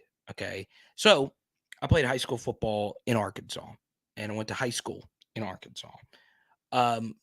But what is very interesting, and I am not the. I had a long conversation with an Arkansas blogger named Jacob Davis. And I know a lot of people at Arkansas. I know a lot of the higher ups there. One thing that is very interesting is Arkansas videos on a general SEC channel with all LSU stuff in the background. Okay. My Arkansas videos outperform all the other teams. And I think that's because Arkansas has such a stranglehold on their state, right? There's no professional sports team. So there's no Drew Brees in Arkansas, right? There's no Saints, any of that, Pelicans. So on Power Hour SEC, I'm going to start doing more Arkansas videos, but my Auburn videos have been doing well. My South Carolina videos do well. And it's weird because they don't know that I'm affiliated with South Carolina. I do well, I did occasional radio spots and full shows in South Carolina, but they didn't know that. So on the SEC channel, it's interesting to see which teams' content actually pops. Um, so yeah, it is very interesting. Um, but yeah, I think and this is also true, right? There's not a whole lot to do. Now, Arkansas is known for a few things: fishing, hunting, mountains. But yeah, it's very, very interesting. So on Power Hour SEC, I'm thinking about doing a live show each and every week for the Arkansas fans. And I did radio in Arkansas for a long time, but none of them knew that. Like none of them knew that. It's just they just love the Razorbacks so freaking much. Um, which is crazy because they are by far the most heartbreaking sports team with their baseball history. Um, no national championships in the big sports since '94. You could be Texas A&M and have zero. Huh? Huh? Huh? But yeah. Now, what's very interesting about this chance, okay? There is an Arkansas blogger who actually just tweeted this out that Carter, who is an LSU guy, freaking loves KJ Jefferson. And this dude's got a big following. So I just looked and there's like a ton of retweets here. I don't know KJ Jefferson. Number one, he's not from Arkansas. He's from Mississippi. But, and I know Doug is going to push back. Doug always pushes back on this. But I am telling you right now, I don't see how people don't think that this guy is no less a top 5 quarterback in the entire sport. What he did last year with the atrocity of a roster is still crazy to me. Absolutely crazy. Okay, I watch a lot of SEC football. There's not a player that carried their team quite like this guy, and it's crazy. Now we're going to see how he does without Kendall, who called a very fun offense for his skill set, but I guess I'm just alone on this KJ Jefferson island. And I know I'm not the only one that thinks he's like great. There's other people that have him as the number one quarterback in the SEC, but I think he's special. Like the dude freaking I knew Doug was coming in hot. I knew it. Okay? But don't hate on greatness. That's it. That's it. And I know Semper's not in here, but he hated how much I loved Bryce Young. I just appreciate greatness. I do. Okay. I don't care what team you play for. Now, I hate your team, but I like watching great players. I do. Okay. I do. So, yeah, I mean, I just think KJ is him. I really do. Um, but yeah, week 4, we're gonna beat that tail. We're gonna beat that tail. Let's go.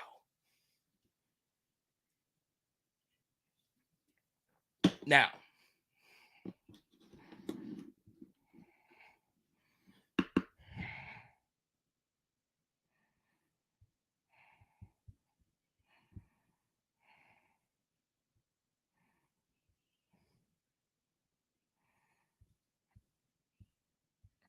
I'm back on the clock. Underdog Fantasy. I'm doing a puppy draft. Ooh.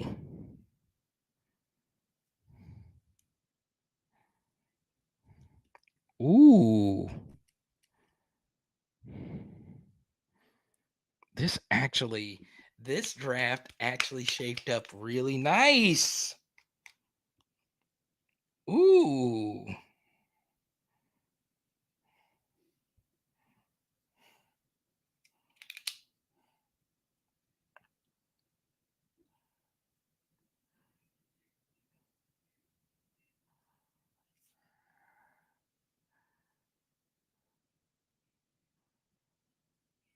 So crazy. So Doug, you're a big Browse guy. I get it. Kendall can play. See here.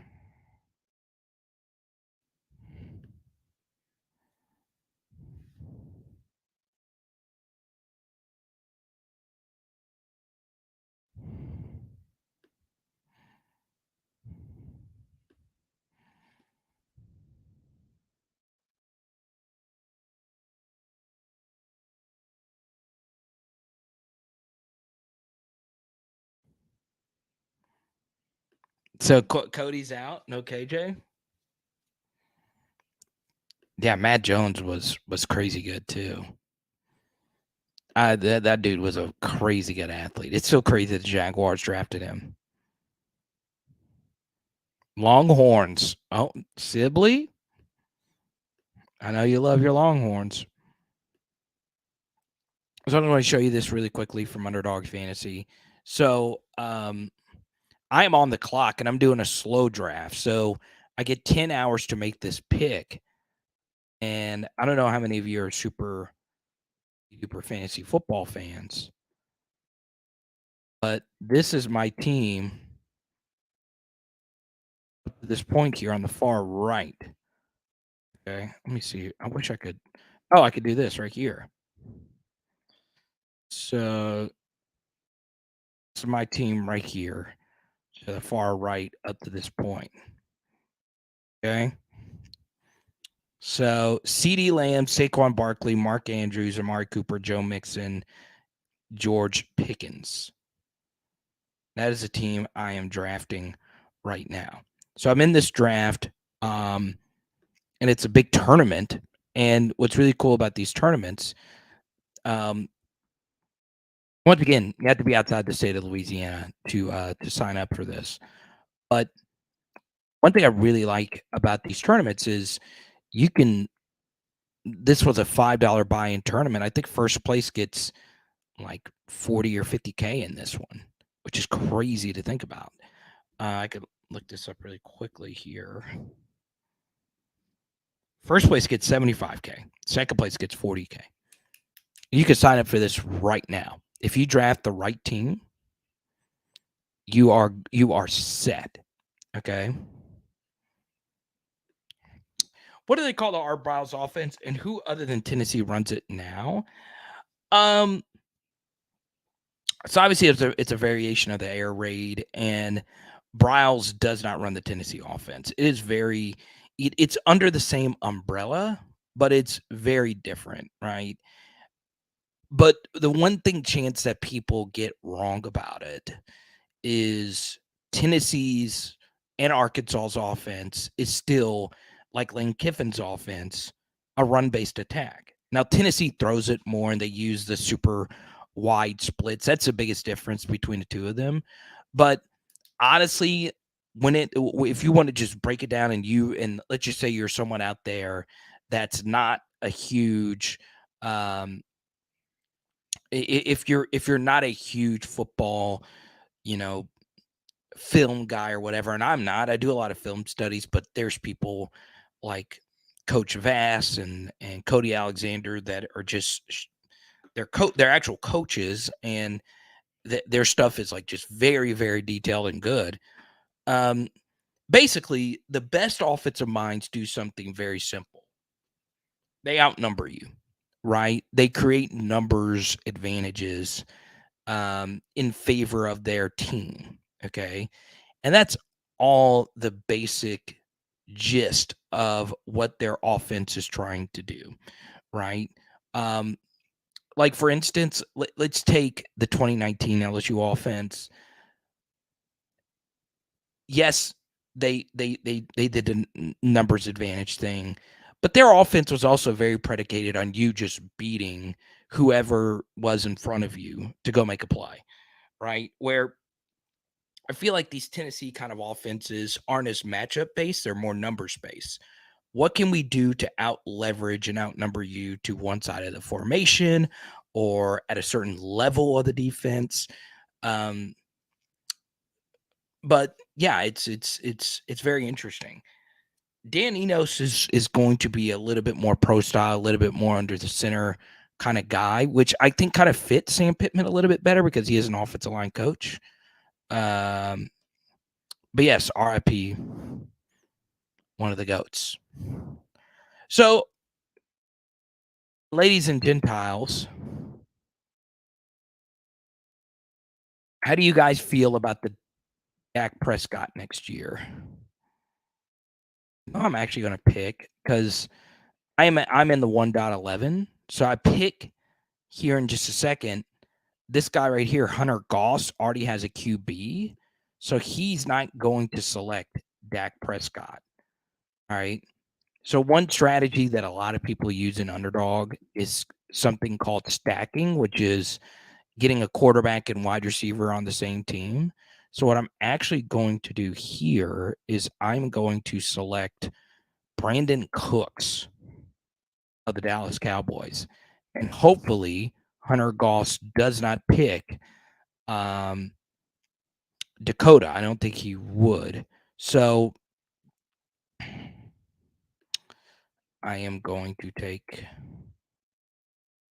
Brandon Cooks here, hoping that he is not going to.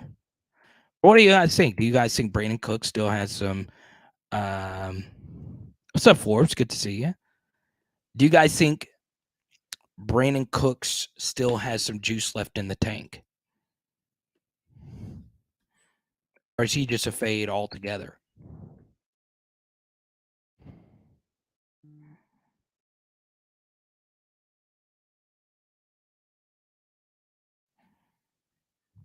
I already have CD Lamb.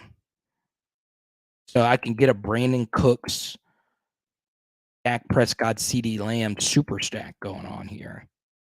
I got Saquon. I got Joe Mixon. I got Mark Andrews. I think Dak's going to ball out next year.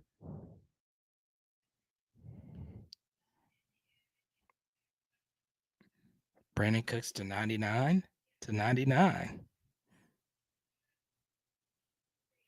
Let me see. Brandon Cooks to 99 to 99. Wait, what is this reference? Why can't I get this? Wait, I like that you spelled burn. You're my kind of guy.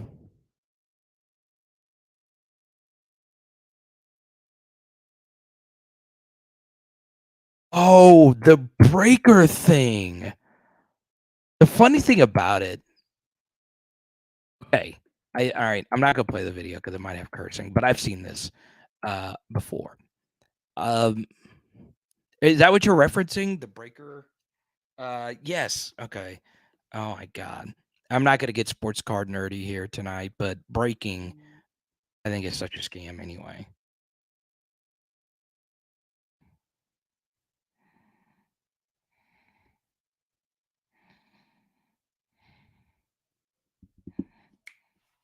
I do. Do y'all think Brandon Cooks? Pressure, I need your help. I said pressure. Please go tell pressure. Pooh Bear, I said pressure. He's gonna be so mad. Every time I see Golden Boot, I think of Pooh Bear's appearance on here and the Anthony Richardson debate that lasted an hour with Blake on here. Yeah, what the heck? Let him do the Archer thing. So I have a huge stack right here, Cody, of all these Brandon Cooks, like super rare cards. And I still think he's got juice. And it's crazy to think about that Brandon Cooks, a bunch of his rookie stuff, some Prism Silvers in here as well. I've been trying to sell this stack. Brandon Cooks has played with Tom Brady, Drew Brees. Now he's going to play with Dakota. And the best of which last year he played with Davis Mills. What a season. What a career. So what do we think about Brandon Cooks on Underdog Fantasy, fellas, ladies?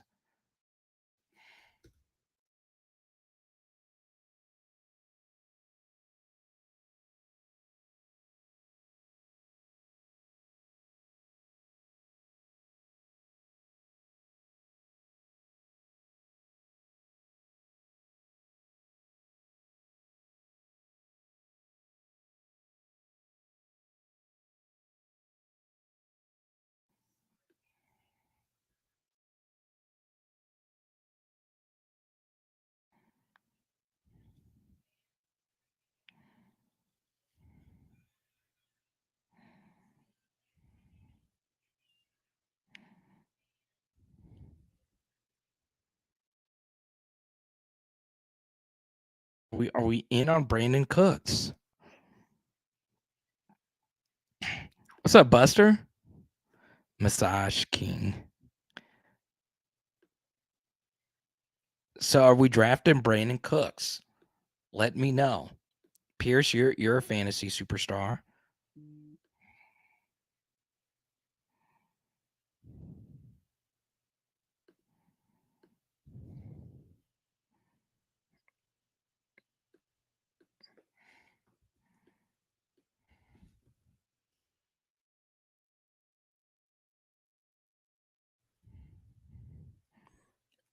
Are we rolling with Brandon Cooks? We also have Amari Cooper, and we could stack Amari Cooper with Deshaun Watson, which I've done a lot of on Underdog Fantasy.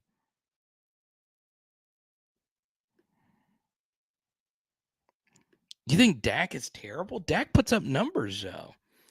He could be like Dak is kind of like Jameis Winston, right? He puts up big numbers. You think Coop has more juice?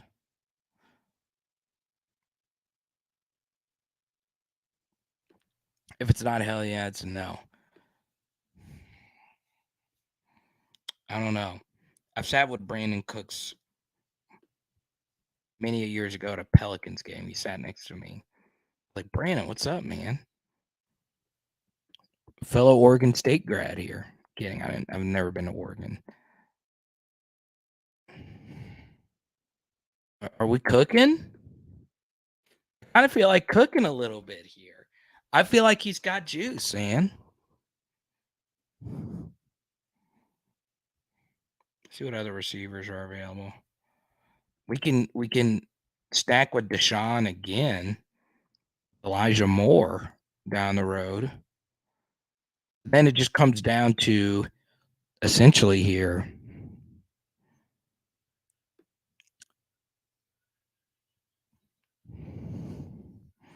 D'Amico hired somebody from the 49ers.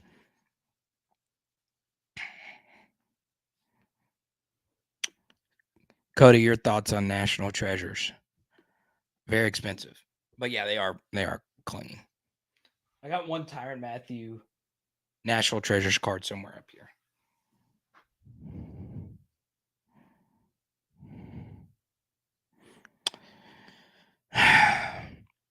Who do you think has a better season next year? Deshaun Watson or Dak Prescott? Type W for Watson, type P for Prescott.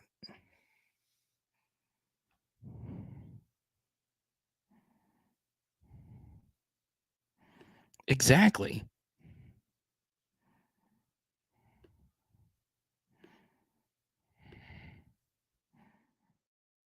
Watson. But I feel like since someone brought up Les Miles earlier, that we shouldn't look over Dak Prescott like Les Miles did.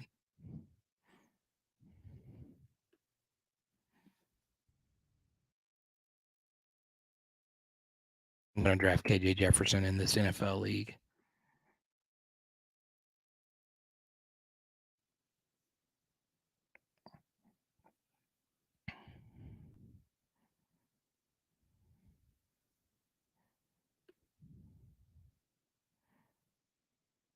Skipper's out on both.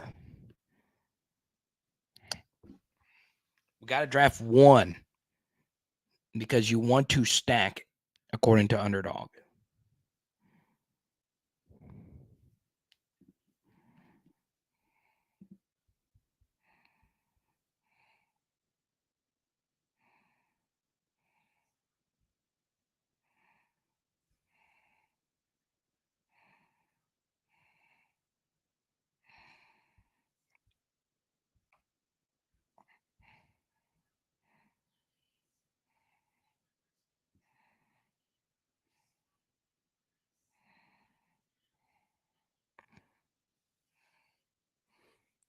He very well could have been.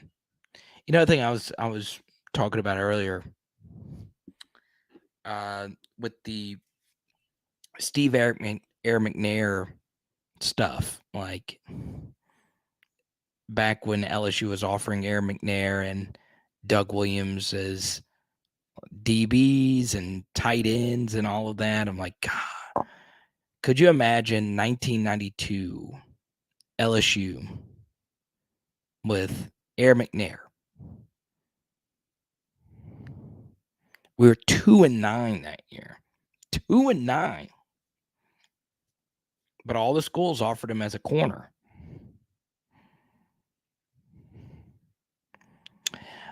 I honestly don't think Dak is all right, Cody, we'll see you, man. Honestly don't think Dak is good or bad. I care about fantasy, right?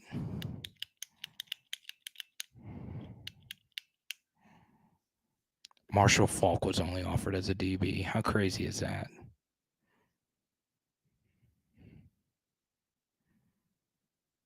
So we're going. See, I agree with this.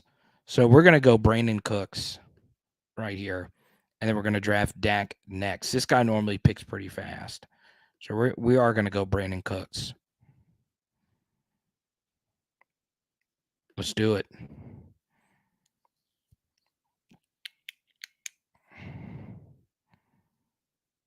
Now, if this dude drafts Dak when he already has a QB, I'm going to go crazy.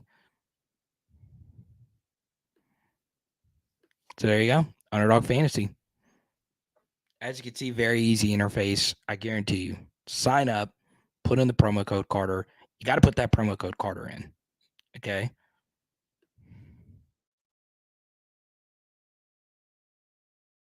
Boom. If you don't do that, your boy gets no cheddar.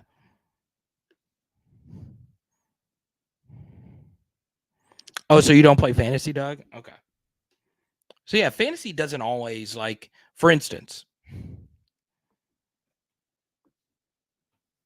like the number one fantasy football quarterback out of the rookies is Anthony Richardson, and he's way ahead of CJ Stroud and Bryce Young.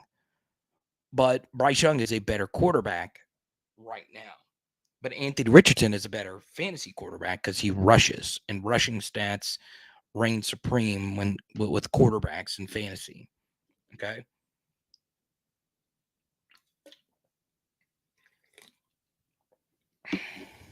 That actually happens. There's a lot of people that do like full drafts on here.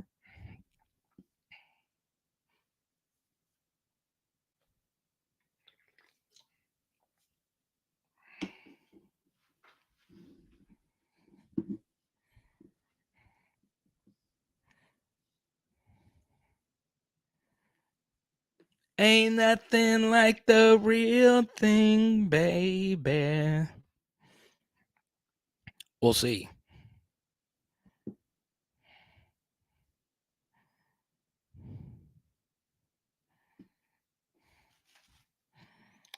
Ain't nothing like the real thing, baby. Yeah, Jaden would be a very highly rated fantasy football quarterback. But you do have to, like, you do need to throw some, but the rushing just far outweighs it. So, like, I think Jaden would have, like, let's just say we use NFL fantasy scoring. Like, Jaden would have outscored Bryce Young last year because the rushing stats are just so crazy. So,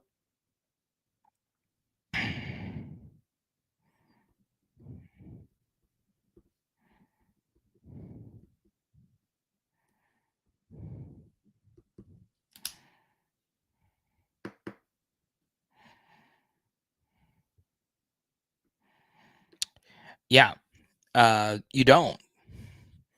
But Anthony Richardson can run. Okay. So, like, for instance, Jalen Hurts. All right. So, in every fantasy league that I was in last year, not Underdog Fantasy, but just like the other, like, just home fantasy leagues, outside of the PHL ones, ironically, I had Jalen Hurts in almost every fantasy league. and he was a steal. Like if you drafted Jalen Hurts in the 5th or 6th round, you likely made it to your fantasy playoffs, right? And I did in every league. But then he got hurt and he missed the key weeks, but no big deal.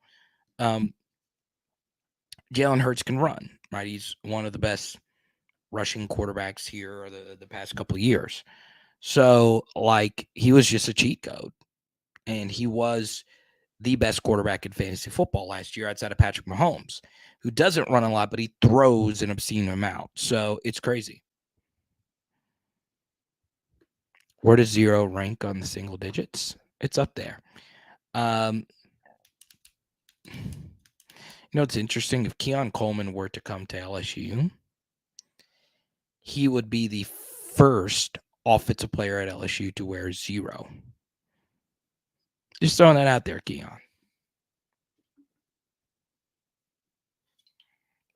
But 0's up there.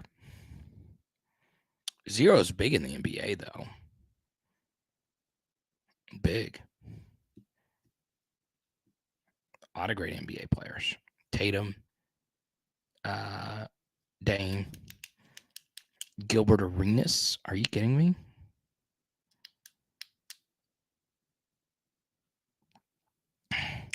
All right, Sibley, I appreciate it. John Sibley was our top super chatter this evening, and I am not far behind. It's been a crazy day, and yeah, I know you watched Blake's segment yesterday.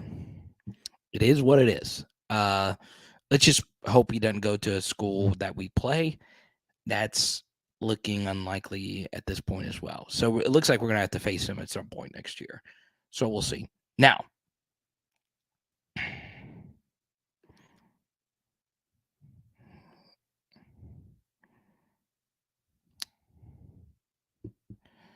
let's see. I wanted to give out a Burrow tonight. This was a one from earlier. Let me see. Got a few winners in here recently. I might just send this to Sibley. I'm not sure. I've sent Sibley a lot of stuff. Sibley, do you have a Burrow card? I think he went to bed.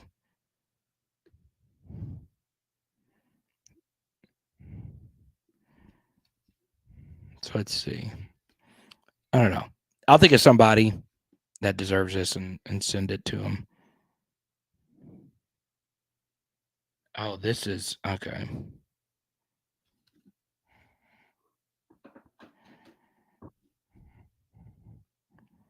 There you go. Now,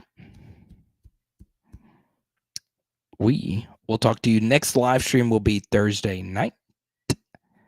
We'll talk to you then, okay? It is Power Hour LSU. Bam!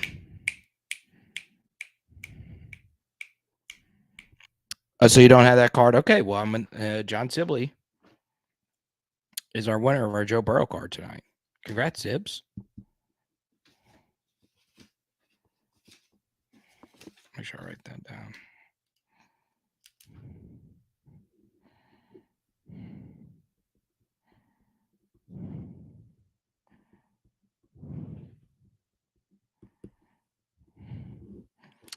And tonight we are doing some kettle corn popcorn. Let's go.